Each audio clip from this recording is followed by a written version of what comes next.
Howdy folks, now that we've won 100% of the game, let's go ahead and read through the Citizen Almanac as well. This should be fun. Evan Pettywhisker Tildrum. Before he was deposed in a coup, Evan was the young king of Ding Dong Dell. Now, ably assigned by his friend and advisor Roland, he has founded a new kingdom called Evermore. His kind heart believes a steely determination. Roland Crane. In his world, Roland was president of a major superpower. When he came to Evan's world, he found that he had regained his youth, but retained the cool-headed maturity of his older self. He has a gravely ill son of around Evan's age back home.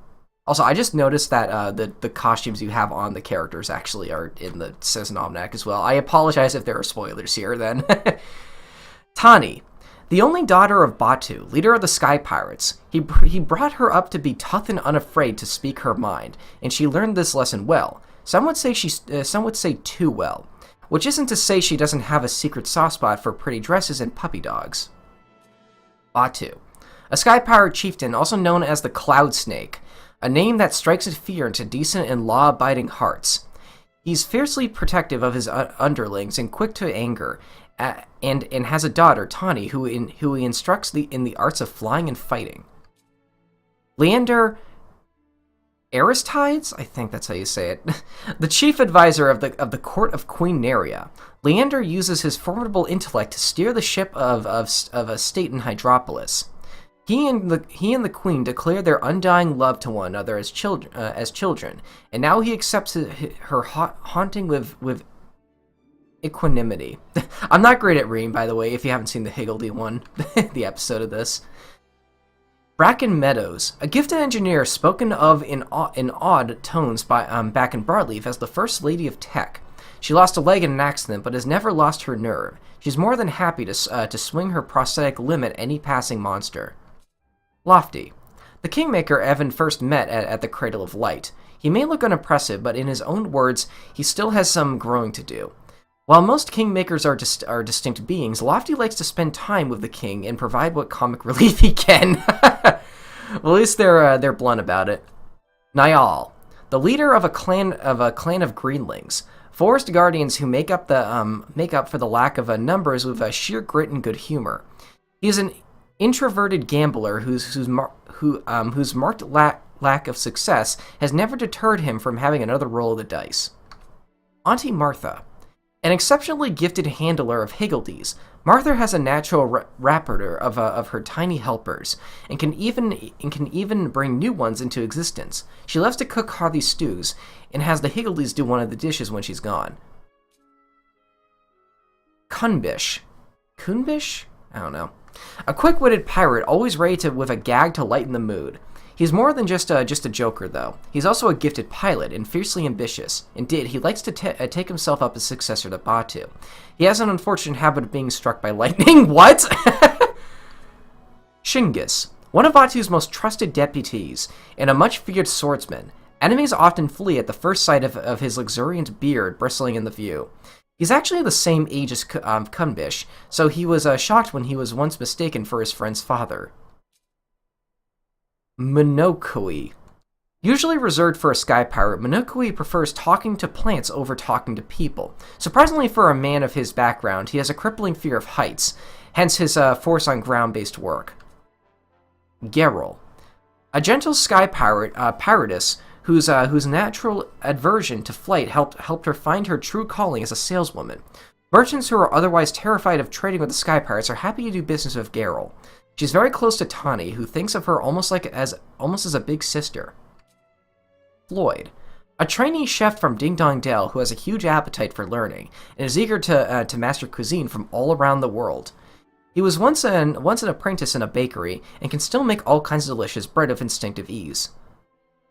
Rumpel, a highly independent vet who chose to live far from civilization. The monsters in the wild learned to trust him, and would ask him to help them when they are unwell. Not all of them were friendly, though, and he has had to learn how to handle a spear when required. Tobias, a guard in the court of King Leonhard. He fled the kingdom when Massinger seized power and earned a crust as a wandering sword for hire. He was well liked as he often offered generous discounts to regular clients. Tiger, a sword sharpener who lived for a time as a hermit in a remote cave. So gifted he is that he can turn even lumps of rock into razor-sharp blades. He's honed countless fearsome weapons over the course of his career, but believes his best work is yet to come. Furnist. At first sight, he may look like a Vargand, but he is in fact a very well-respected author who collects tales from around the world to spin into literary gold. He has once dabbled in romance writing, earning the dubious honor of having his work banned from Hydropolis. Grampus. Grampus? I'm not quite sure how you say this one. A master engraver who has long worked for the royal family of Ding Dong Dell. Evan has known him since he was a child, and is all too familiar with the old-timers' mind-bending riddles, which he spends hours concocting while he's not busy with his day job. Hanzel. Hansel's father was the head gardener at Ding Dong Dell's castle, and ever since he was old enough to pick up a trowel, he helped him tend to his lawns. Growing up, Evan would often gaze out the window and wonder about the green-fingered young fellow. Fitch. A blacksmith from Ding Dong Dell. After Mussinger's coup, he feared for the safety of the Grimalkin and left the city with a cart crammed full of grateful feline fugitives. He has seemingly endless supply of sweets that he's always happy to share. Crispin. A cobbler from Ding Dong Dell who fled after the coup. His designs were always chiefly devised with his loyal Grimalkin customers in mind, and even now he has a habit of stitching little fish into every pair of shoes he makes. Norbert, an ambitious young history buff who longs to one day become a celebrated politician.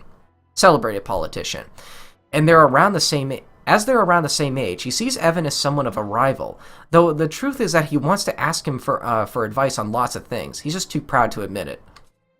Klaus. After the fall of King Lionheart, he became a prominent merchant in Ding Dong Dell, though the Grimalkin traders resented him as a jumped-up Johnny-come-later. He has a gift for reposing objects, for instance. He once sold an empty jam jar as a piggy bank. Ritter.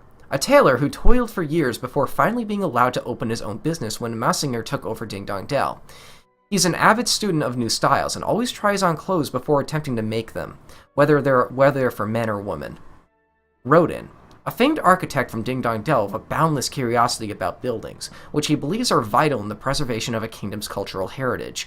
When Massinger made him remodel the castle to be less cat-like, he did so with tears in his eyes. Grim. A former guard at Ding Dong Dell Castle who had a crisis of conscience and declared to lead the kingdom. He then traveled the world testing his mettle against the most fearsome monsters he could find. He's almost invincible until he runs out of cheese. Raxel. This guy gets me every time. A mouse mercenary who long dreamed of working at Ding Dong Dell Castle, but found it hard to get hired when the Grimalkin were ruling the roost. However, his toughness and independence made him much more suited to the life of a sellsword. Muriel. The heir to a family farm, where she once tended to a flock of alpacas. One day, she put a saddle on her favorite one and set off to see the world. She's a tough cookie who taught herself how to handle a bow to keep monsters from menacing her beloved flock. Persia. A maidservant from Ding Dong Dell who worked with Annarella for many years. She started working at the castle because the job came with regular meals and a place to sleep, but she soon turned out to be a born domestic service professional. Moggy May. A huntress who lived for years in the forest of Niall.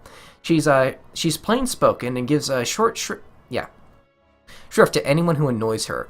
Though she's proudly self-sufficient, her lack of culinary ability has meant that her diet has always been rather bland. Kitty. A much-loved baker from Ding Dong Dell, she can make a mean fish pie, and her sardine sandwiches sell out on a daily basis. She's always ready to experiment with daring recipes in order to attract new customers. Alice. A young girl who dreams of following in the footsteps of her grandmother, Aunty Martha, and becoming a higgledy handler par excellence. She sees Evan as a rival because of his talent at herding higgledies, and the soft spot her granny clearly has for him. Penny. A teacher who ran a small school in Ding Dong Dell, and who once taught Evan himself. She's loved by pupils and their parents alike for her ability to open even the least studious children's eyes to the joys of learning. Rosamund. a pastry chef from Ding Dong Dell whose exquisite creations are snapped up by local residents and visitors of the kingdom alike. While she's an unimpeachable perfectionist at work, most people don't know that she's a complete slob at home. Marlene. Once a sorcerer at the court of Ding Dong Dell, she gave it all up to become a bandit, much to the bereavement of her bandits themselves. She's beautiful and intelligent, but has an air of being less than impressed by the world and its inhabitants. Priscilla, a sorceress from Ding Dong Dell who shunned society for many years. Her air of mystery led to rumors that she was dabbling in the dark arts, but she actually spent her time concocting love potions and charms to help people enjoy happy marriages. Lady Trudy, a wealthy landowner who managed to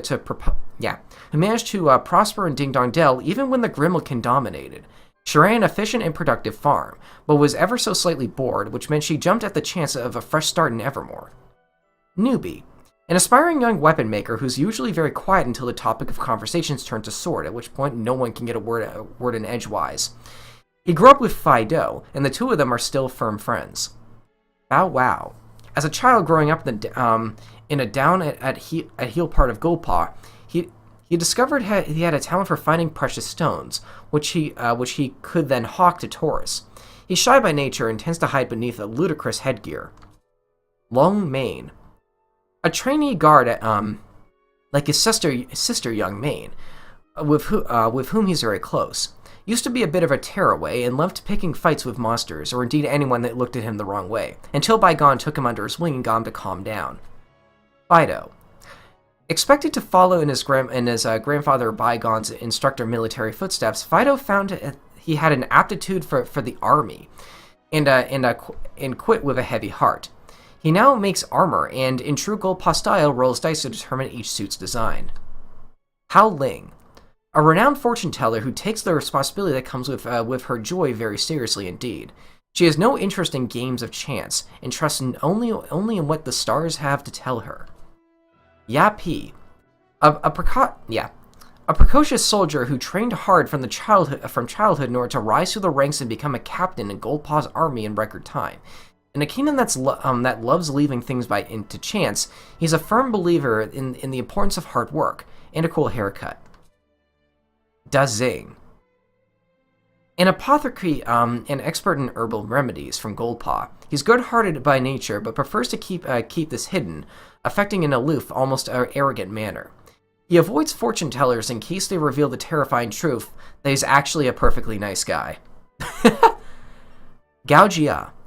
Gaujia retired from the army after being wounded in battle, but still makes use of his military nous to help train recruits. When he isn't barking orders, he likes to gamble. He believes that washing his cloak brings him luck. Indeed, he met Evan after cleaning it. Chi P. A master carpenter from whose aspiring craftsmen flock in order to learn from his example. He earns plenty of money, but spends so much time corrosing that he's managed to whittle his savings down to almost nothing. Bygone. Bygone's family has a proud history of serving in Goldpaw's army, and he's no exception. Having led a stellar military career, he now works as a drill sergeant. Sad that his grandson didn't follow in his footsteps, he treated his young protégés as heirs instead. Lily. A youthful sorceress and fortune teller who's remarkably mature for her age, and spends long hours in the library learning how to get rid of curses. She's a little uptight and dislikes injustice, as well as general silliness and bad jokes. Boyden. An expert martial artist who grew up in a village just outside Goldpaw. She didn't train in order to fight others, but to hone her body and mind. She approaches everything in a serious and dedicated manner, especially gambling. Young Mane. Training to be a guard along with her elder brother, Long Mane, a childhood of pitched sibling rivalry has made her tough, and she takes no nonsense from anyone. Having lost their parents at a young age, she and her brother look up to Bygone as a father figure. Min T. A former soldier who once served under Gaujia, where when he retired, she left the army and took up the father's trade of hunting. Collects many-sided dice, which she believes improve her chance of rolling the right number. No one has the heart to set her straight. Peachy. A dress and accessory maker from Goldpaw who was Yip Yip's apprentice for many years. She has a gentle character and isn't afraid to tell people to shape up when required. She likes to gamble but never bets more than she can afford to lose. Ah Chu. A blacksmith farmed from her foraging skills. She has the gift of getting people who are arguing to see sense and find some middle ground. At the same time, she has her fair share of disagreements with her boss. In the end, they tend to let the dice decide who's right. Yukon.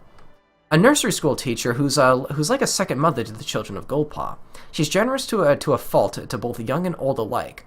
Although kind to others, she doesn't expect anything in return, and is actually very strong and self-reliant. Yo Ho Ho. A naturally gifted gambler who's famed throughout Goldpaw for her winning ways.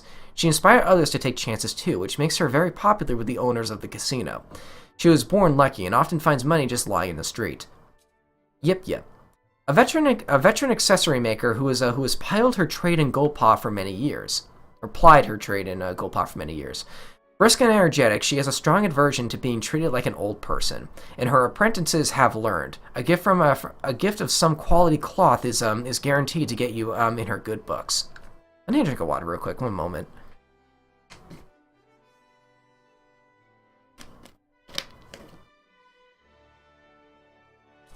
Oh, whoops. Well, I made it over halfway done this time. Also, let me close something real quick. Okay. Catch. A skilled shipwright from Captain upon Hull. His peerless boat building skills meant he did everything himself for years, neglecting to train up the apprentices.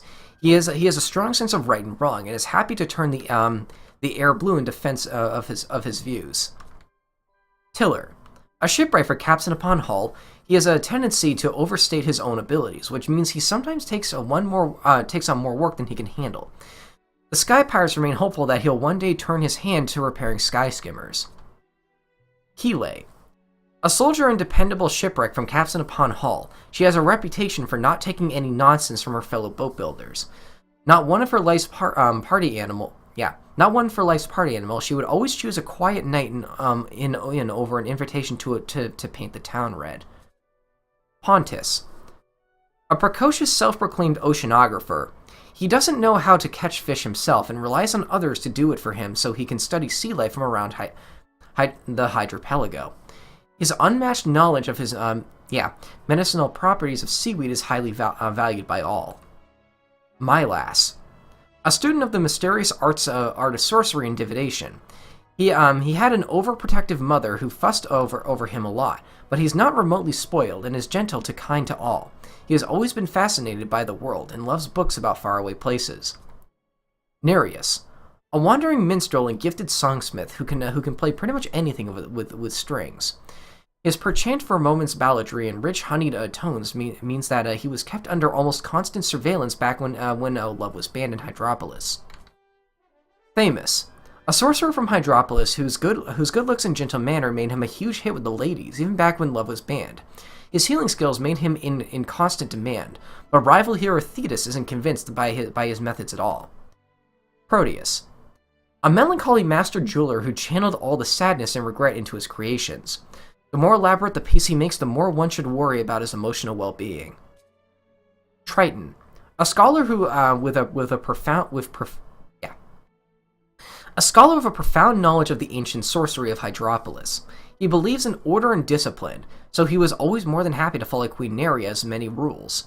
He loves poetry and tries to woo girls with flowery quotes from obscure works. Forcus? I'm not quite sure how you say that one. Forcus comes from a family with a long tradition of serving in the Hydropolitan army, and it's said that his mere presence can change the course of a battle. His good breeding and gentle nature make him almost as popular with the ladies as Themis. Flippos. A young hunter who's much loved in Hydropolis for his unfamiliar ability fell the gulls that pester the fishing fleet. He may look rough and ready, but is very responsible for his age, although he does enjoy playing odd practical jokes. Helius. He is a slightly unpredictable character, but his talent for making weapons is undeniable. He can also craft high-quality fishing gear, which is much valued in Hydropolis. His roving eye and ability to refrain from flirting often earned him Leander's ear. A veteran... Glaucus? I'm not sure. A veteran fisherman who became something of a living legend in Hydropolis when his boat was caught in a storm and he managed to swim all the way home. A rumor sprang up that he actually got a lift on Cetus's back, which he neither confirms nor denies. Sperio.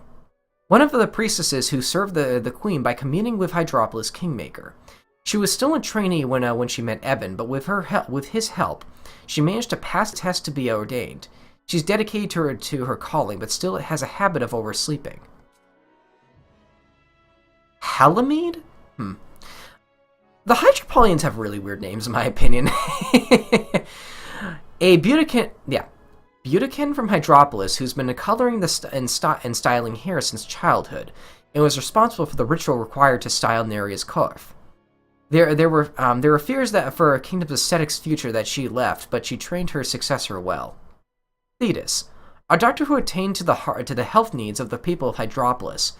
Her tendency to worry too much means she's liable to treat the slightest scratch as if it were a fatal wound. She worries constantly about dog folk shedding hair anywhere near her patients. Lycorius. Inspired by a picture book about a noble warrior as a child, she declared to dedicate her life to living up to their ideals.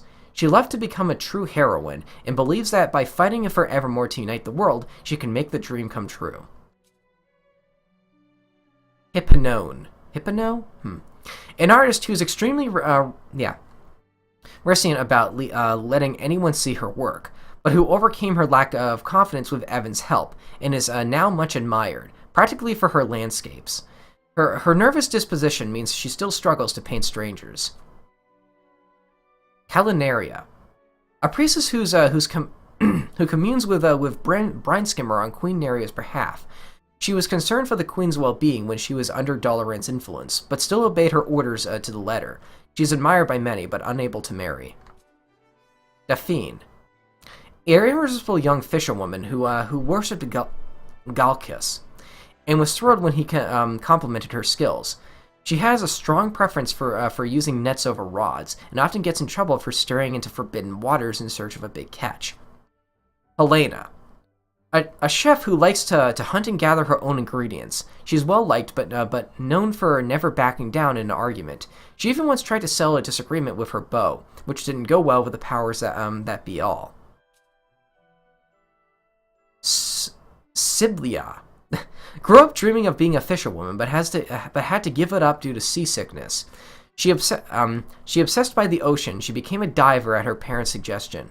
She's madly in love with Glaucius, who's the only man she's ever set foot in a boat for. Chip, the child prodigy is a leading magical researcher at Broadleaf Incorporated, and some say it's brightest hope for the future. Not shy about flaunting his talents, he may seem to treat others around him with contempt, but once you get to know him, he's really not so bad. Drew, a law enforcement specialist who teamed up with Kimmy to prevent wrongdoing. He can be a little overenthusiastic, but his sense of duty is admirable. In any investigation, he always claims to have identified the culprit before anyone else, and is always wrong. Price, a distribution expert who was formerly responsible for the flow of products in and out of Broadleaf.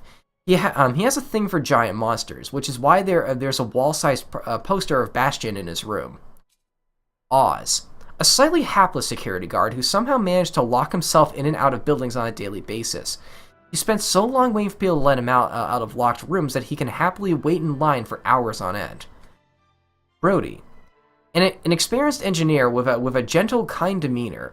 He's highly skilled at making both friends and weapons thanks to his people skills and love for machines. Which isn't to say his habit of fondly cooing his computers hasn't earned him some odd looks. Kent, a magical analyst? I'm not sure if that's how you spell that, who's not advised to getting his hands dirty and digging up the rocks himself, but prefers to spend his time studying them. His opinion can send commodity prices up and down in seconds. Aside from rocks, he likes reviewing movies. Trey, an industrial designer by trade, Trey founded Broadleaf Incorporated along with Zip and Bracken. His work, he worked around the clock to meet Zip's increasingly deranged demands. So seeing his products now triggers mixed emotions. He's very passive until pushed. Eli. No single individual has more an influence on the fashion sense of the people of Broadleaf than this unveiled designer. He claims his big break came when he had a dream about another world and woke up filled with fresh ideas. Jared. Jared was once a little on the slight side, but Batu helped him bulk up, and now he's a real man-mountain. Man-mountain. He used to be a bodyguard for rich kids, and when he got buff, he was worried they'd be scared. But he hadn't worried. He's more popular than ever.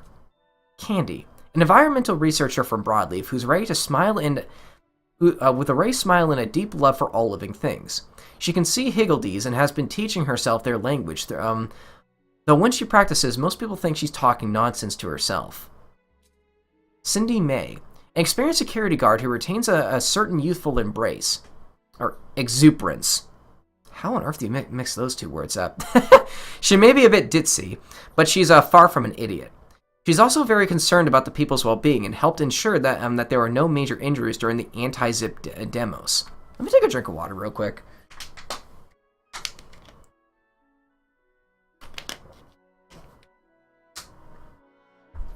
Christel, a researcher who loves all things magical, but unfortunately has never managed to master magic herself. She's studying hard, though, and dreams of a day when she can harness the power of conjury to help her concourt a revolutionary line of skincare products. Brooke, an expert programmer who's worked on a host of Broadleaf's biggest projects. She's a nerd at heart, which may explain why she and Zip get along so famously. The games she plays to take her mind off a job have given her surprisingly good sword skills. Breanna, a weapon designer from Broadleaf who used to prize functionality above all else. She has now developed a uniquely feminine style. No one makes weapons quite like Breanna. She's developed somewhat of a cult following among the Sky Pirates of Evermore. Kimmy. Cool composed Kimmy was the face of law and order in Broadleaf and is a perfect partner for the most impetuous Drew. She's a big fan of robots, which may explain why she treats Drew like he's programmed to obey her. Morgan. Whatever you need, Morgan can get it for you. Using her network of connections, she can source a weird and wonderful items from all around the world. She may seem a little cold and businesslike at first, but she has an abide love for the unusual and obscure. Alexis, a hard-nosed cop who was born into a noble family but fled her home following a bitter fight with a rival clan. After losing everything, she vowed to dedicate her life to protecting others. She names everything, including her gun, Misty, and even her cutlery. Francine, a famed theater impresario. She was planning an ambitious project to replace actors with robots, which was disputed by the unrest of Broadleaf. Now she's very keen to sprinkle some showbiz stardust around Nevermore. Andrew, a robot with an unstatable desire for system updates and cutting-edge components. His incestuous demands to be made more high-tech mean the programmers and engineers in charge of him are often at wit's end. Sengal, a mysterious man from the kingdom that vanished into obscurity long ago. Little is known about him, other than that he is a wandering minstrel. He's not fond of people from his homeland, and his real name is very, very long indeed. Daka, an enigmatic character from a forgotten kingdom. He refers to himself as a geomancer and travels the world claiming to be studying each kingdom's terrain, though his focus seems to be more on food. Doesn't get along with his compatriots. Centauri, an enigmatic poetress from a kingdom that has long since vanished from the map. She pops up periodically throughout history at times of great political upheaval, has absolutely no interest in associating with anyone from her former homeland. Melania? A cryptic individual from a long-forgotten kingdom who insists on being addressed as Professor. She's often so busy investigating parallel worlds that she has no clue what's going on her own, sees anyone from her home kingdom as an inferior. Tyran the Untamed. The leader of a marauding crew of bandits and Evan's earnest adversary, Tyran has never so much as seen a Kingmaker, but that didn't stop him declaring himself as lord of the lucky country. Despite his rough and ready demeanor, he's actually a decent soft. And there we go. That was every citizen. That was fun. Thanks for watching.